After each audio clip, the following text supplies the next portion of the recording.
জন্ম থেকেই কেউ যৌনকর্মী হয়ে জন্মায় না।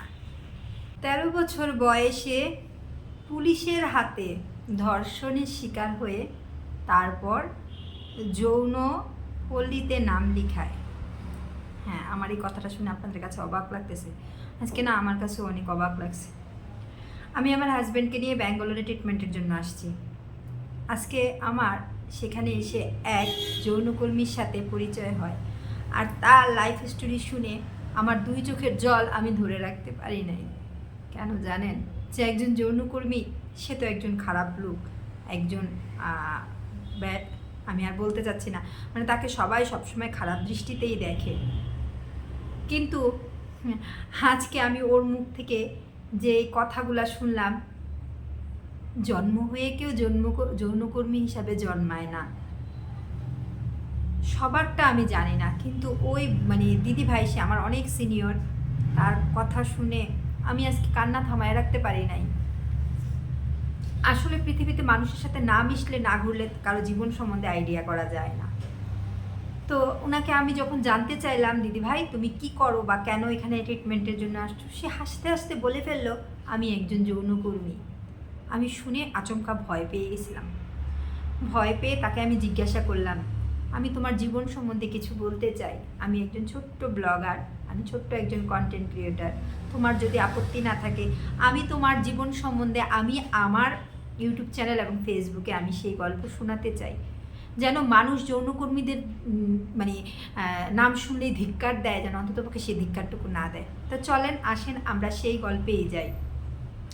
ও বলছিল ওর যখন 13 বছর বয়স, ওরা 5 ভাই বোন ছিল, 3 বোন 2 ভাই। যখন খেতে দিত মা সবসময় 2 ভাইকে ভালো খাবারটুকু দিত, আর ওদের 3 বোনকে যা থাকতো সেটাই দিত।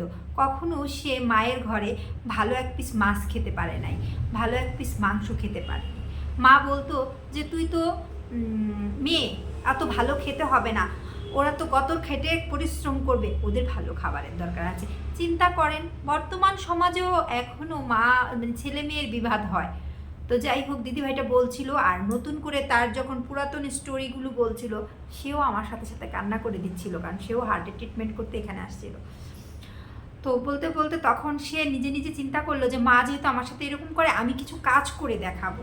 এটাই ছিল তার জীবনের সবচেয়ে বড় ভুল। সেই কাজ করবে বলে পাশের গ্রামের এরকম আরেক জনের সাথে গার্মেন্টসে চাকরি করবে বলে তার প্রলোভনে পড়ে একদিন রাতের বেলা মাকে না বলে যে অনেক টাকা কামাই করবে, কারণ 13 বছরের কিশোরীটা কী বা বোঝে, তাই না? অনেক টাকা কামাই করবে বলে সে চলে যায়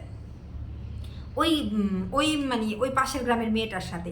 সে কি পাশের বাড়ির মেয়েটাও তাকে ঠিকই গার্মেন্টসে নিয়েই ঢুকাইছিল, কিন্তু মাঝে মাঝে কিছু কিছু গার্মেন্টসে কিন্তু রেড অ্যালার্ট পড়ে যে কম বয়সী ছেলে মেয়েদেরকে সেখানে কাজে নেওয়া হচ্ছে কিনা। আর ও তো বাড়ি থেকে না বলে বেরিয়ে হয়ে গেছে, ও আর মনের অভিমানে বাবা মাকেও জানায় নাই কোথায় আছে। আর তখনকার সময় এত ফোন ছিল না, এত মোবাইল ছিল না জানানোর মতো, ও আর জানা নেই। ও ভাবছিল যে একবারে অনেক বড়লোক হয়ে অনেক টাকা পয়সা নিয়ে মা বাবার সামনে আসবে। তো যাই হোক, তারপরে করলো কি, সে এইভাবে করে যখন রেড অ্যালার্ট আসলো, পুলিশ তাকে ধরে নিয়ে গেল। সবচেয়ে দুঃখের বিষয়, সেই যৌনকর্মীর ফার্স্ট ধর্ষণের শিকার হয়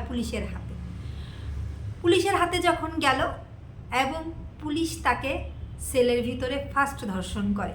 কথাটা শুনতে খুব খারাপ শোনা যাচ্ছে, আমি জানি, কিন্তু ও যখন বলছিল না, ওরও কষ্ট হচ্ছিল, কিন্তু কথাগুলো ওর মুখ দিয়ে খুব স্বাভাবিকভাবেই বেরিয়েছিল। সে ফার্স্ট ধর্ষিত হয় পুলিশের হাতে 13 বছর বয়সে। তারপর যাই হোক, যেভাবেই হোক, এভাবে ধর্ষণ হওয়ার পরে সে কাউকে আবার বলাও নিষেধ। এমনকি ধর্ষণ হওয়ার পরে তার অবস্থা এতই খারাপ হয়, তাকে পুলিশ নিজে নিয়েই হসপিটালে ভর্তি করাইতে হয়, এবং মেয়েটার যৌনাঙ্গে ঘা পর্যন্ত হয়ে যায়। আমার কথা শুনে কেউ কিন্তু খারাপ নেগেটিভভাবে নেবেন না। ও যা বলেছে, ও আরও অনেক ব্যক্তি অন্যরকমভাবে বলেছে, আমি হয়তো তার থেকে একটু ভালোভাবে বলার চেষ্টা করছি আপনাদেরকে। ওর যখন যৌনাঙ্গে ঘা হয়ে যায়, ওকে ট্রিটমেন্টের জন্য হসপিটালে অ্যাডমিশন করা হয়। পুলিশ নিজেই নিয়ে যায়, এবং পুলিশ মেয়েটাকে শিখিয়ে দেয় যেন ডক্টরকে কাউকে না বলে যে মেয়েটাকে পুলিশ রেপ করেছে, বা ধর্ষণ করেছে, আর ভয় দেখায় যে তাহলে তোকে বিষ খাইয়ে মেরে ফেলবো। যেহেতু মেয়েটা একদম 13 বছরের একটা বাচ্চা মেয়ে, ও ভয় পেয়ে যায়। যাই হোক, সুস্থ হওয়ার পরে যেইভাবেই হোক মেয়েটা ভয় টয় পেয়ে আবার গ্রামে ফিরে যায়, যেহেতু তার জীবনে এইরকম একটা ঝামেলা বা বড় ধরনের একটা ঝড় যায়। তো গ্রামে ঢুকতেই কিছু মানুষ বলে, তুই কিন্তু খবরদার বাড়ি যাবি না। তখন বললো, কেন আমি বাড়ি যাব না? আমি আমার বাবার কাছে যাব, আমি আমার মায়ের কাছে যাব। তখন বললো যে না, তোর মা বাবাকে তুই চলে গেছিস দেখে রাতের আধারে এক ঘরে করে দেওয়া হয়েছে, এমনকি পুকুরের জলটা পর্যন্ত ধরতে দেওয়া হয় না। তোর বাবা তোকে কেটে ফেলবে গেলে। তো মেয়েটাকে অনেক ভয় দেখানো হয়, মেয়েটাও ভয় পেয়ে যায় যে আমার জন্য আমার বাবাকে এক ঘরে করে দিছে। আর তখনকার সমাজে মানে একটু অন্যরকম প্রথা ছিল, মেয়ে না বলে বাড়ি থেকে বেরিয়ে গেছে, কিন্তু মেয়ে কোন অবস্থায় আছে কেমন আছে সেটা বাবা মা চিন্তা করে নাই, গ্রামের মানুষ চিন্তা করে নাই। ওই যে মেয়ে না বলে বাড়ি থেকে পালিয়ে গেছে, সেটাই ছিল তার অপরাধ। আচ্ছা যাক, তারপর সে আস্তে আস্তে যখন রিটার্ন ব্যাক করে, তার মানে দেখা গেছে যে সে ধাক্কা খাইতে খাইতে যেহেতু একবার ধর্ষিত হয়েছে পুলিশের হাতে, দ্বিতীয়বারও সে কোনো না কোনোভাবে যে সেই যৌনপল্লীতে যেয়ে পড়ে। এভাবেই তার জীবন চলতে থাকে। একটা সময় যৌনপল্লীটাই তার হয়ে যায় বাসস্থান, তার রেগুলার কর্মসংস্থান। কারণ একটা 13 বছরের মেয়ে কী বা বুঝে। তবে সবশেষে ভালো লাগলো যে তার এই কথাটা শুনে, এক সময় সে এক যৌনকর্মী মানে যারা তাদের কাছে আসে আনন্দ বিনোদন নিতে, তার হাত ধরেই এই যৌনকর্মী লাইন থেকে বের হয়ে সে এখন সুস্থ স্বাভাবিক জীবনযাপন করছে এবং তার একটা কন্যা সন্তানও আছে। আর সেই মেয়েটা হচ্ছে মুসলিম, আর সে যার হাত ধরে সেই পতিতালয় থেকে ফিরে আসছে সে হচ্ছে হিন্দু। সে এখন হিন্দু। আমি এটা জিজ্ঞাসা করি নাই যে দিদি ভাই তুমি কি ইসলাম ধর্মে আছো না হিন্দু ধর্মে আছো, আর বোঝাও যায় নাই। আর আসলে অত কথা জিজ্ঞাসাও করা যায় না, মানে উনি বলছিল আর তার ভিতরের আবেগগুলো প্রকাশ করছিল। তো যাই হোক, তখন এখন সে খুব ভালো আছে এবং একটা এনজিওর মাধ্যমে সে এখন জব করতেছে আমাকে বলল। এবং সে সেই যেই যৌন এলাকায় মানে পল্লীতে সে ছিল, সেখানে অনেক মেয়েদেরকে সে এখন সেবা দেয়, ওষুধ বিতরণ করে। কারণ ওখানে যৌনপল্লীর মেয়েদের কিন্তু অনেক রকম প্রবলেম হয়। আর সে খুব সাহসিকতার সাথে বলছিল এই কথাগুলো, একটুও ভয় পাচ্ছিল না, লজ্জা পাচ্ছিল না, কারণ সে হচ্ছে পরিস্থিতির শিকার ছিল। আমি তার মুখ থেকে আরও অনেক অনেক কিছু শুনেছি, হয়তো আমার কষ্ট হচ্ছে, আমি পুরো গল্পটা আপনাদেরকে হয়তো বোঝাতে পারছি কিনা জানি না, যে তার যৌন জীবনের প্রথম পা রাখা মানে পতিতা নাম লিখাইছেই কিন্তু এই পুলিশ। আমি সব পুলিশদেরকে খারাপ বলবো না। তো একটা মেয়ে কখনোই পতিতা হয়ে আমার মানে এই কথাটা বলার উদ্দেশ্য যে আমরা পতিতা দেখলে ভয় পাই, আমরা পতিতালয়ের সামনে দিয়ে দেখলে বলি এই এটা পতিতালয়, কিন্তু একটা মেয়ে কখনোই পতিতা হয়ে জন্মায় না, তাকে সমাজ পতিতা বানায়। এবং পতিতা বানানোর জন্য এই সমাজের মানুষগুলাই দায়ী, এই যে আমরা ছেলে মেয়ে বিভাদ করি, এটাও কিন্তু আমাদের দোষ।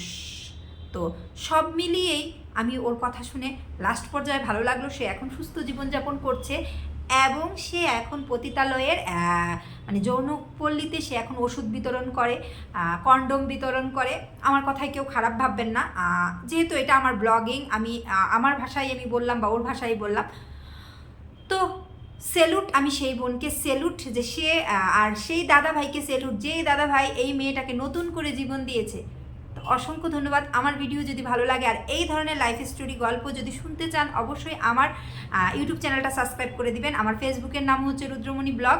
তো সবাই একটু ভিজিট করে আসবেন। আর আমি জানি না আমি ওর গল্পটুকু কতটুকু তুলে ধরতে পারছি, তবে আমার ভিতরে মনে হচ্ছে আমি কথা বলেই যাই, ওর কথাগুলো আপনাদের সামনে প্রকাশ করি। তো হয়তো যেহেতু আমরা ব্লগিংয়ে খুব বেশি বড় করতে পারি না, আমাদের মানে অল্পর মধ্যে আপনাদেরকে বোঝাতে হয়, তো আমার ভুল ত্রুটিগুলো ক্ষমা দৃষ্টিতে দেখবেন।